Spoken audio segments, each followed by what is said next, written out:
everybody, and welcome to Off the Rack. I'm Sal. And I'm Tiffany. Today we're obviously going to talk about The Button from Batman number 21, written by Tom King with art by Jason Fabok. And then we're going to give you recommendations for books that are coming out this week on Wednesday that we think you should pick up. So let's get into Batman 21, The Button. Button. Who's got the button? Ah. Every time talk about Rebirth and the Button, just Gene Wilder. Just invading your mind. Yeah. Just button. Who's got the button? By the way, that is who God should be. That's who I want. Willy Wonka? Yeah. That sounds about right. Right? And he just leans down. He just goes, "We are the music makers, and we are the dreamers of the dream." Really? What does that mean, though? Well, it means whatever you want it to mean. It means lick the wallpaper. It tastes like a snozzberry. Thanks, God. Let's get into the writing first. Okay. This is written by Tom King. Yeah. But there's some kind of interesting little bit of information about that. Tiffany, why don't you take it away? Because I know you were the one who noticed it in the first place. I did. I was reading it, and I don't know, maybe read the credits page. I don't know. I never do, but yeah. Like, and I was like, script by Tom King. And I was like, do they always do that? No, it usually says writer Tom King or written by Tom King. So I think the understanding is someone else kind of crafted the story and he wrote the script for it. I get the feeling it was Jeff Johns. Probably. In a big bad way. Because I have been really lukewarm on Tom King's Batman. Yes. This is the single best written Tom King Batman issue. Yeah. Since issue 1 of his entire run. And everybody really strong. loves Tom King's writing. Everybody who likes the book talks about how strong it is, how evocative of emotion it is. You know, everybody's interaction with Gotham Girl, and that great issue where he's infiltrating Bane's Santa prison is amazing, and all that stuff. I posit that the visuals and the concepts are better than the script and the story, but this issue is really well written. Everyone has a clear, concise voice. Yeah. Those voices are not weird and abrasive. They don't have short, pithy sentences that are awkward. Or if they do, it works to the context of the story. So for that, I give top marks to Tom King's scripting. Yeah. And a big ol' thumbs up for whoever wrote this. Yeah, you know, but that's kind of cool. That just means that Tom King can work with others. You know what I mean? Like, clearly this is a huge part of what's going on. At least I assume it is. Part of DC Rebirth. So, like, I'm trying to not, like, ding Tom King on his earlier books, because the fact is the man had to like time this just right. I'm certain. Now that it's here, it feels like I Am Bane was like an afterthought, or not even an afterthought, but maybe he had to pad certain issues because they were like, you have to be at this point now. Yeah, which is like, I can't imagine trying to plan for that. No, like how like difficult that must have been. So I'm interested to see if he continues writing this post. The Button.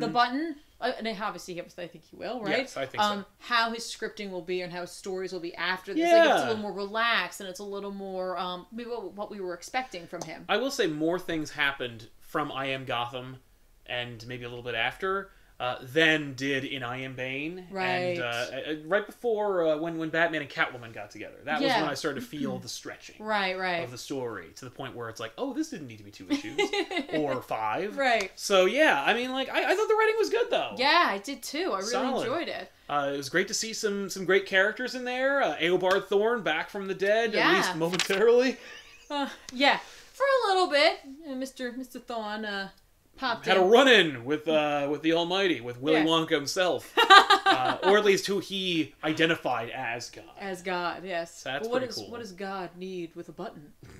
Yeah, or a psychopirate mask. These are all great questions. Yes. Also, apparently, Batman's a big fan of hockey. Yeah, Batman likes watching hockey, and that 2 East Coast cities were apparently part of the Western finals. Oops. I did appreciate the Shaun of the Dead-esque setting up of what was going to happen for those who are Shaun of the Dead fans when they go over the list of drinks that they're going to have. Shaun of the Dead, yes. Shaun of the Dead, they go over all the drinks, and it like lets you know what's going to happen throughout the rest of the movie. And that's kind of what happened with the hockey game. Yes. Oh no, once they started like giving us way too much information about the hockey game, I was like, okay, the issue's gonna parallel the comic, alright, fine. And that was cool. It was a good narrative use of that device. I liked it. I'm not gonna lie, I did have to ask you who the blonde was. Yes. Because I gotta tell you, there are a lot of blonde, white chicks in Batman books. Yeah. And with just a uniform from like Arkham on, I'm like, You gotta help me out here. Yes, for those of you who aren't paying attention, it's Saturn Girl from the Legion of Superheroes. Right. I last saw her in DC Rebirth #1. Right. It's written by Jeff Johns, which is why I feel like Jeff Johns wrote this issue, or at least was like, King, here's what's happening. Yeah. It was very evocative of Flashpoint. I just felt like I really got it, It was just really cool. Not just because Flash was in it. Not just because Flash and Reverse Flash were in it, and that it had to do with, like, the end of the world. Also, Thomas Wayne Batman made an appearance. Out of nowhere. Very cool. Like a ghostly image of him. Like through time. Or in his head, or who knows? I don't know. I know it's cliche, but the use of the countdown. Yeah, no, that worked. That was kind of cool. Especially with the guided view, I was like, it was cool. But then, really cool. It's funny because everyone was praising the 9-panel grid layout. I know. And I was like slow to the party because I was using the guided view. Right, so and then I'd pull out and I'm like, oh, this looks great. Yeah, like... Way to get it. Like, way to get it. Well, I mean, like, you had this opportunity to, like, pay homage to something without beating someone over the head with it. I mean, the fact is, right now, everyone's like, it's Dr. Manhattan, and it's like, maybe it is, who knows? But, like, for the artist to come in and to put their spin on it, to be like, no, I'm gonna also pay homage to Watchmen. Yeah. That's really cool. It was very cool. Let's get into the art, because I think there was a good seamless transition. Yeah. Woo! Jason Fabok is one of the top artists of his game right now. I love Fabok's art. Loved him on Darkseid War, and love him any time that he's on an issue. This is no exception. No. I want every event to be drawn by Jason Fabok, at least for the next couple of years. I love Jason Fabok's pencils. I love his action. I love his stoic, single character moments. Along with the panel layout, there were a couple of panels that, which Eobard Thawne was punching Batman, and, like, I love, look, Eobard himself is the color of the button, but in how they set the panel up with, like, the black silhouette of Batman, and then, like, the black silhouette of him, and then the yellow background, and, like, the red, like, I was just like, oh my god, way to just, like, always be, like, making us think about the button. Yeah. Like, whether it be, like, overtly by talking about it, or just visually, like, cueing into it, like, oh, yeah, right, the button.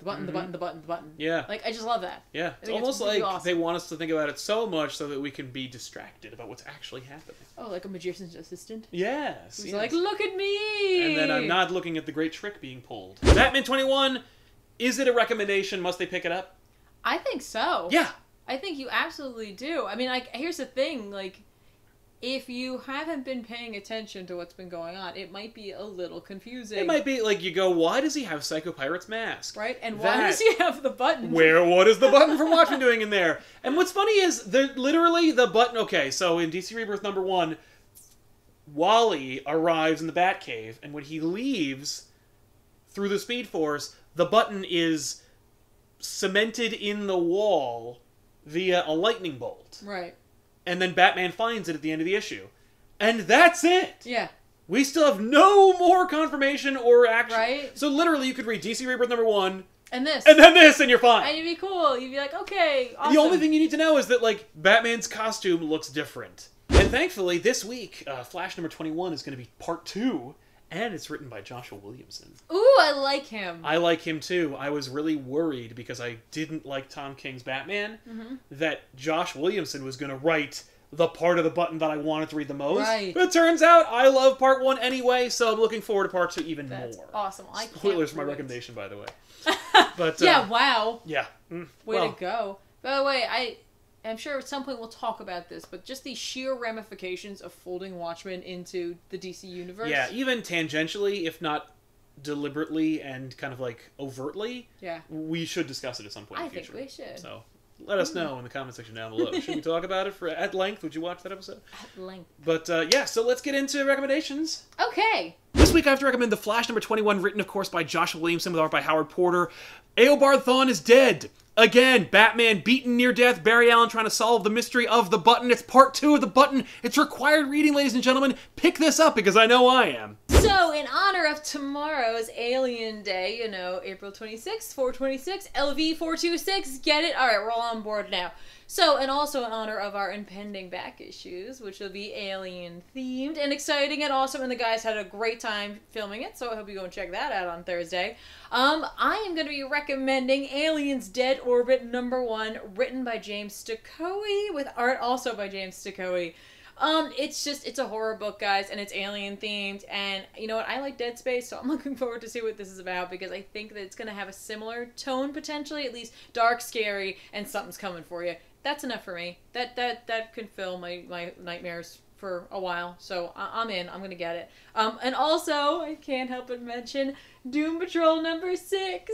I have my copy right here because I'm lucky like that. Written by Gerard Way with art by Nick Darrington. This book's gonna end the brick by brick arc. It's a great end, I gotta tell you. I can't wait for more of this. Right now I'm just flipping through it again. This is really fun, really awesome. If you're reading Doom Patrol, don't forget to pick this up. If you haven't, go back, get the rest of them. Trust me, you're gonna like it. I guarantee it. Thanks a lot for watching, everybody. We'll see you guys next week with another episode. Of course, I am Sal. And I'm Tiffany. Keep on reading, and we'll see you next week. Bye.